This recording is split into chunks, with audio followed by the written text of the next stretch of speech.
नमस्कार दोस्तों, आज हम सवाल करने वाले हैं सीजीएल के कुछ इंपॉर्टेंट क्वेश्चन। पहला क्वेश्चन आपके सामने दिखाई दे रहा है कि x प्लस वाई जेड बराबर 1 है, X Y plus Y Z plus Z X बराबर -1, एक्स वाई जेड की value -1, X cube Y cube Z cube की वैल्यू बताइए। तो यहाँ अपने क्या कर लेंगे, अपने x बराबर 1, वाई बराबर 1 और z बराबर -1 रखेंगे। तो ये जैसे इसके अंदर वैल्यू पुट करेंगे तो सबका आंसर 1 आएगा, इसका आंसर -1 आएगा, इसका आंसर -1 आएगा। यानी कि ये वैल्यू है जो आपने रखी है, इन तीनों सेटिस्फाइज कर रही है, संतुष्ट कर रही है। तो इसका मतलब एक्स की वैल्यू 1 होनी चाहिए, वाई की वैल्यू 1 होनी चाहिए, जेड की वैल्यू भी -1 होनी चाहिए। तो यहाँ रख देते हैं एक्स क्यूब मतलब 1 की क्यूब 1, वाई की क्यूब यानी 1 की क्यूब 1 और जेड की क्यूब यानी कि -1 की क्यूब यानी कि -1। उसको आपने कट करें तो आंसर आएगा 1। तो अपना आंसर क्या है 1। इसी तरह देखिए नेक्स्ट क्वेश्चन आपको क्या दिखाई दे रहा है, sex square 72 degree -1/10 square 18 degree का आंसर बताइए। पहली बात तो ये कि ये सेक्स स्क्वायर 72 डिग्री, ये जब ये इन्वर्स होता है किसका, ये इन्वर्स होता है कोट का। तो इसे सोल्व करेंगे तो आप इसे क्या लिख सकते हैं, कोट लिख सकते हैं। तो कोट स्क्वायर 18 डिग्री। अब इसको सोल्व करेंगे, सेक स्क्वायर 72 डिग्री और कोट 18 की जगह अपने लिख सकते हैं 10 72 डिग्री। ये 10 स्क्वायर 72 डिग्री कैसे, क्या आपको पता है कि कोट थीटा इक्वल क्या होता है 10 90 माइनस थीटा होता है, ये अपने को पता है। तो ये आंसर इसे सोल्व करेंगे तो इसका आंसर क्या है, अपने को पता है 1 होता है। क्यों, sec square theta plus 10 square theta बराबर sec square theta minus 10 square theta equal बराबर 1।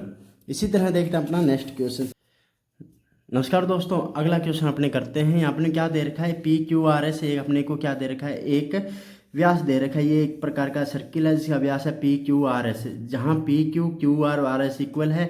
इसका मतलब ये हो गया PQRS की रेडियस दे रखी है R, जिसका मतलब ये हो गया कि इसका जो व्यास होगा PS यानी कि वो होगा 2R। कितना होगा 2R। तो PQ बराबर QR बराबर RS बराबर क्या हो गया 2R/3 हो गया।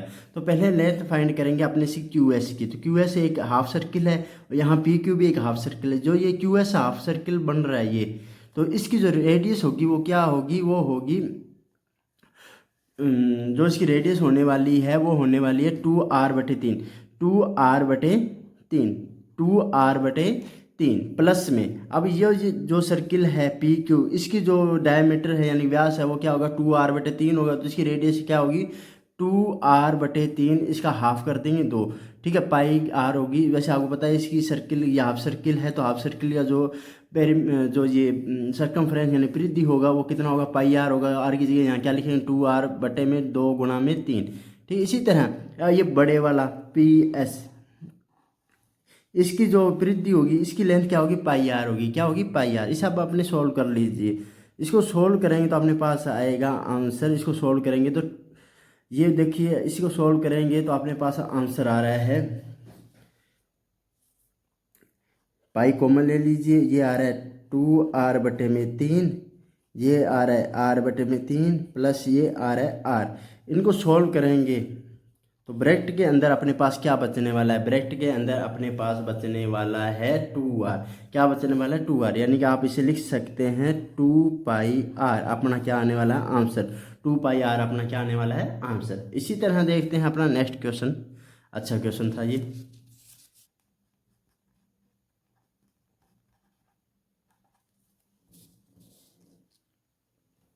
देखते हैं नेक्स्ट क्वेश्चन क्या दे रखा है, x³ - 3x + 1 = 0, x5 + 1/x5 की वैल्यू अपने निकालनी है। पहले यहाँ अपने क्या कॉमन लेंगे, x² कॉमन लेंगे तो अंदर क्या बच जाएगा x - 3 + 1/x = 0।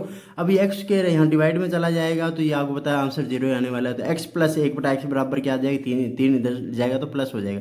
अब अपने क्या निकाल लेंगे, x² + 1/x² की वैल्यू वो क्या होगी 3 की स्क्वायर -2 कर दो, आपके पास x² + 1/x² की वैल्यू आ जाएगी। x³ + 1/x³ की वैल्यू निकालनी है तो क्या होगा a³ - 3a, यानी कि 3 की क्या कर दो क्यूब -3 × 3, आंसर है 18। अब आपने क्या निकालना है, x⁵ निकालना है बटे में प्लस 1/x⁵ निकालना है, तो इनको क्या कर देंगे मल्टीप्लाई।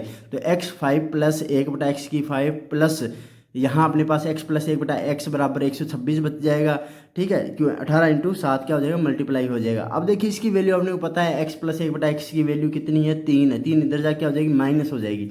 इसकी वैल्यू क्या अपने को पता है 3 है, 3 इधर जाके हो जाएगी माइनस हो जाएगी, तो x5 प्लस 1/x5 बराबर क्या आ जाएगा 126 माइनस 3 यानी कि 123 अपना आंसर आ जाएगा। इसी तरह देखते हैं अपना नेक्स्ट क्वेश्चन।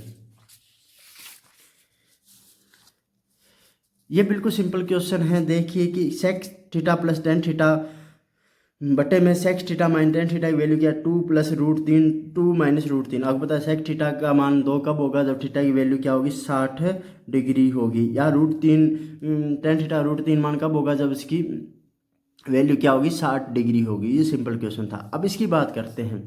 यहाँ SQ क्या है, व्यास है, तो आपको कुछ कॉन्सेप्ट इसके बारे में पता होना चाहिए। पहली बात ये कि जो व्यास है वो हमेशा क्या बनाता है, वृत्त की परिधि पर 90 डिग्री कोण बनाता है। तो इसका मतलब ये SQ है, ये व्यास है, ये वृत्त का क्या है व्यास, ये O सेंटर है, और P यहाँ है एक बिंदु, ये 35 डिग्री हुआ। और ये आपको मैं अभी बता के हटा हूँ कि व्यास हमेशा वृत्त पर 90 डिग्री का कोण बनाते हैं, तो यहाँ ये 90 डिग्री का कोण बना। अगर ये 90 डिग्री का कोण बना तो ये कितना डिग्री का बना, 55 डिग्री का कोण बना।